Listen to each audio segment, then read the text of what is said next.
Are you a body with a soul, or a soul using a body?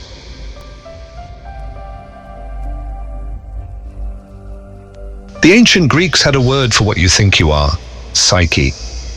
It didn't mean just mind, it meant soul, breath, essence.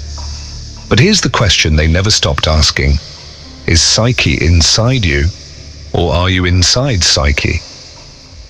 If I told you that you were never really inside your body, would you laugh or would you feel fear? Because that question isn't poetic. It's dangerous. It touches the quiet certainty you've carried since childhood, the idea that you are located somewhere behind your eyes, driving this organism like a person inside a vehicle. But what if that's the wrong metaphor? What if the truth is the opposite? What if the body is inside you? Not you as a personality, not as a name, not as a story. I'm talking about something older than memory. Something that existed before the first word you ever learned. Something that existed before your first pain. Something that may not have been born in your brain and may not end there either. The question is simple, but it dismantles everything. Are you a body that possesses a soul, or a soul that is using a body? It sounds like a spiritual debate, but if you pay attention, it's also a question about the mechanics of reality, because depending on the answer, the meaning of suffering changes, the meaning of death changes, the meaning of love changes, even the meaning of what it means to exist changes. We were trained to think in a very specific way, a modern way, a functional way, a way that helps us survive. That way says matter comes first, the body comes first, the brain comes first, and consciousness is a byproduct, a flame ignited by electrical circuits and chemical reactions. In that scenario, you would be a temporary event inside an organic machine, a flash in the dark that appears for a few decades and then goes out. But there's a disturbing detail in that view. It describes everything except you. It describes the body. It describes neurons, it describes impulses, it describes behavior, it describes fear, it describes desire, it even describes pain. But it never touches the central point: who is the one witnessing all of this? Because a body can be a circuit, but no circuit explains the observer. A computer can process information, but it doesn't feel that it exists. A camera can capture images, but it doesn't recognize itself inside the film. An algorithm can predict your choices, but it doesn't suffer when it loses someone. There is a difference between functioning and existing. And that's where the question becomes serious. Maybe humanity's greatest mistake is not religious, not scientific, not philosophical. Maybe the greatest mistake is a confusion of scale. We look at the body as if it were the container, and we look at the soul as if it were something that, if it exists, must fit inside. But what if the soul isn't small? What if it's too vast to fit? What if it's not something you have, but a space where you happen?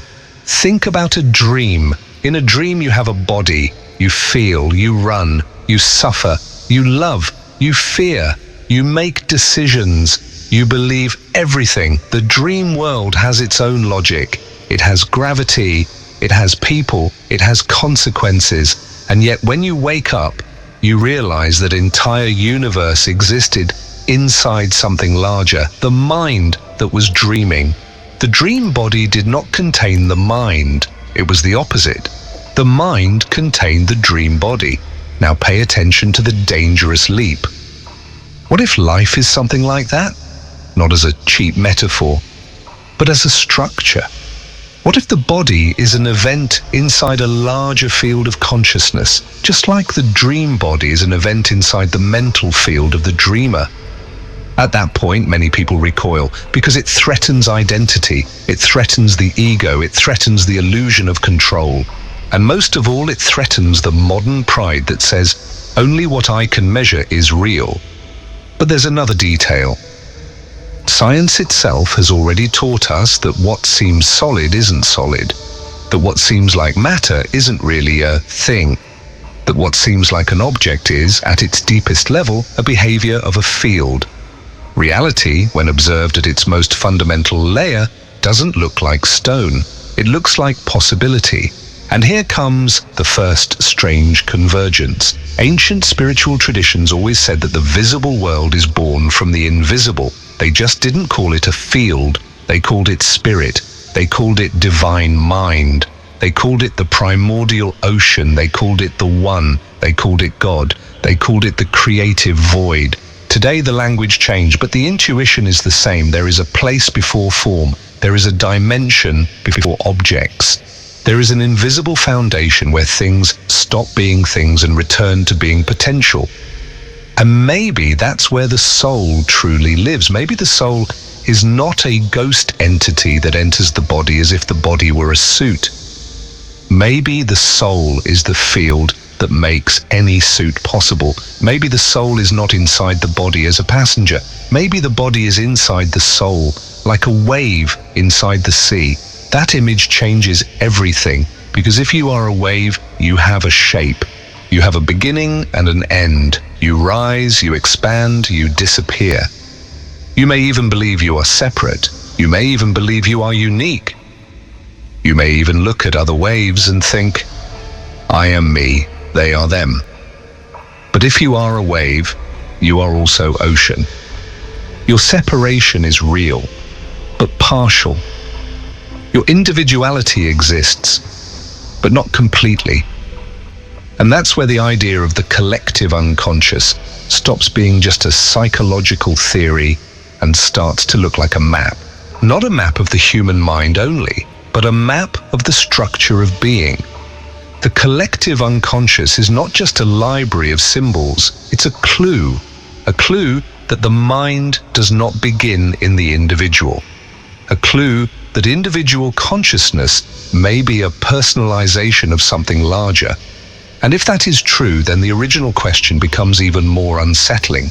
You are not a body with a soul. You are a soul that for a few years is generating a body as an experience. And if you're thinking, this sounds beautiful but abstract, then I'm going to bring the most dangerous part, the part almost no one dares to say out loud. If consciousness is a field, it is not only an individual field, it is a field in layers. You have your personal layer, your memories, your trauma, your desires, your decisions. But you also have a collective layer, culture, symbols, inherited fears, repeated human patterns. And maybe there is an even deeper layer, a field of possibilities where reality is selected. Not selected by your ego, not selected by your I want, but selected by the invisible sum of consciousness on the planet. And here comes the idea you sensed, critical mass. Imagine that every human being is not only a body living, imagine every human being as an antenna. An antenna that transmits and receives, an antenna that participates in an invisible field, an antenna that, without realizing it, feeds the psychic weather of the world. If that is true, then the planet is not only a collection of bodies, the planet is an organism of consciousness in formation, a kind of collective mind learning to recognize itself. And now your suffering gains another dimension, because maybe your life is not only about you, maybe your courage feeds something larger, maybe your fear contaminates something larger. Maybe your love, when it is real, increases the invisible mass of the world. Maybe your consciousness is literally a brick in the temple of the unseen. And that is frightening, because it means there is no neutrality. There is no such thing as, I'm just living my life. You are contributing to the field. You are strengthening patterns. You are repeating or breaking cycles. You are adding density to light or to shadow. And that's why certain traditions always treated thought as a thing, not as a metaphor, as a thing, because if mind is fundamental, then thought is not foam, it is seed. If mind is fundamental, then reality is not only something that happens to you. It is something that happens through you. And here, finally, we arrive at the most important point of this entire video. The point that makes all of this useful, not just fascinating. If you are a body inside a soul, then you are limited. You are a victim of chance. You are a product. You are an effect. But if you are a soul experiencing a body, then you are origin. You are cause. You are participation. And not in the childish sense of you create everything with positive thinking. That is a caricature. That is spiritual marketing. I'm talking about something far more serious. The quality of your consciousness changes the quality of your reality, because it changes the field in which you move. A person consumed by fear sees a different world than a person consumed by presence. Not only because they interpret differently, but because they enter different frequencies of possibility, because they connect to different lines of the real. And that is why some people seem to live the same story over and over again with different faces, and others, even when facing pain, move through life as if they were breathing a different atmosphere. The body is the same, the world is the same, but the field is different. Now, if this is making sense to you, I'm going to ask something simple, right here in the middle of the video. Subscribe to the channel and leave a like. Not out of vanity, but because this kind of content is not fast entertainment. It demands time, it demands silence, it demands reflection. And the algorithm only pushes this kind of video when it detects a real community behind it. So if this topic is reaching you in any way, that small gesture is what keeps this investigation alive. Now back to it. There is a reason the question, where is the soul, has crossed millennia. Not because people were ignorant, but because the question is born from an inner perception. There is something in us that does not seem to fit inside the body. The body ages, but you observe. The body changes, but you remain. The body suffers, but you witness. And sometimes, in rare moments, you feel something even stranger. As if you were larger than your story. As if you were larger than your name. As if you were larger than your fear. As if, for 1 second, you touched a part of yourself that was not born and does not die. Those moments are not delusions. They are cracks. Cracks in the filter. The body is a filter, a necessary filter. A filter that allows experience. A filter that allows individuality.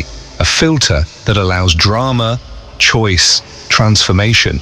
But a filter is not a source. And maybe that is why death frightens us so deeply, because the ego believes the filter is the source. And when the filter threatens to break, it thinks everything will end. But if consciousness is the field, then death is not the end. It is the end of the format. The wave returns to the ocean. And here, ironically, the materialist view and the spiritual view meet in an unexpected way. Because at the deepest level, matter is not a thing either. It is vibration, it is behavior, it is relationship. Matter is, in a sense, a dance of the invisible. And if that is true, then the great separation between spirit and matter may be an illusion of language. Spirit and matter may be two different descriptions of the same mystery, observed from different angles. Maybe spirit is reality seen from the inside, and matter is reality seen from the outside. Maybe the soul is the inner dimension of the universe, and the body is its interface. And maybe you are the point where the universe becomes capable of looking at itself. That is why the original question is not only philosophical, it is existential. Are you a body inside the soul, or the soul inside the body?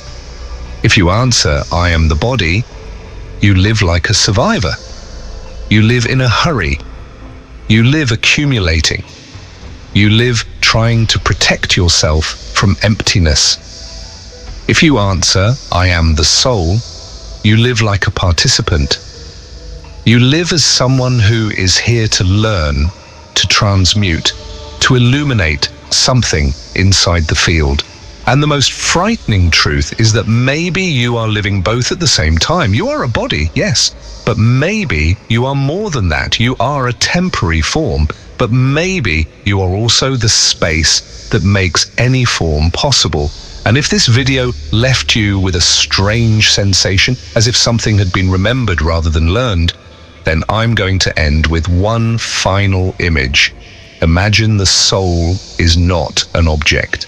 Imagine the soul is a sky, and the body is a cloud.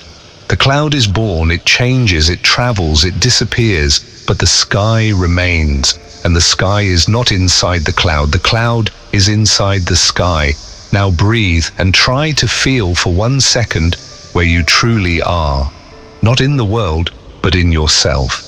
Maybe you were never inside the body. Maybe the body is inside something that has always been here, watching, silent, immense, and alive.